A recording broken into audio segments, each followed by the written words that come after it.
昨天晚上发的一块面，不用揉搓排气了，直接给它分成8等份，拿出来随便捏一捏，包好，不用2次醒发，冷水上锅蒸。今天早餐就是这个豆角包、山药丸子汤。又来准备明天的早餐了，先来和点面。我这里是半斤面粉，一半用开水烫面，一半用凉水和面。搅成面絮以后，让它散热，把酵母粉用温水化开。等到面团完全凉透以后，再倒酵母水，然后再把它揉成一个光滑的面团。中途不好揉的话，可以醒上10分钟再揉。盖好以后，让它在室内发一会儿，然后再放冰箱冷藏发酵。豆角洗干净以后，把水分擦干，切成小颗粒。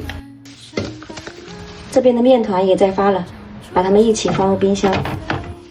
再来做点肉丸，这个肉我是提前冻过的。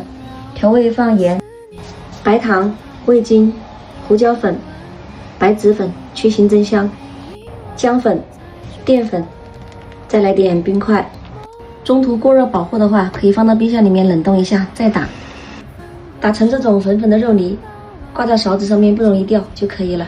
一起放入冰箱。好了，晚安。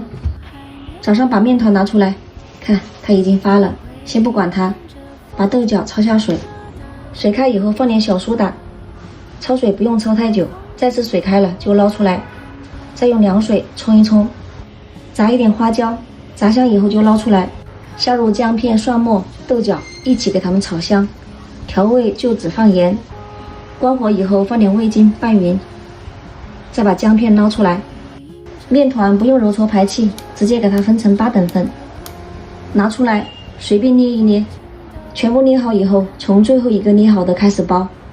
捏的时候我就把豆角放到冰箱里面冷冻了一下，现在就可以开始包了。随便给它捏一捏，只要不漏就可以。全部包好了，丢上蒸凉纸，直接就上锅蒸了，不用2次醒发了，因为我们没怎么擀面。冷水上锅蒸，水开了以后蒸10分钟就可以了。刚刚炒菜的锅我就没洗了，打入1颗鸡蛋。昨天晚上切了点山药，把它一起炒一炒，倒入刚烧开的开水，这样汤熬出来就很白。再下入昨天晚上打好的肉丸，剩下的就给它们做肉饼。调味放点盐、白胡椒粉，刚刚没有包完的豆角也一起倒里面。汤烧好了，那边的包子也蒸好了，两边基本上是同时出锅。看，个个都很暄软。家里孩子要是不喜欢吃菜的，你就这么做，保准他能选好几个。那今天就到这里咯，祝大家生活愉快，明天见。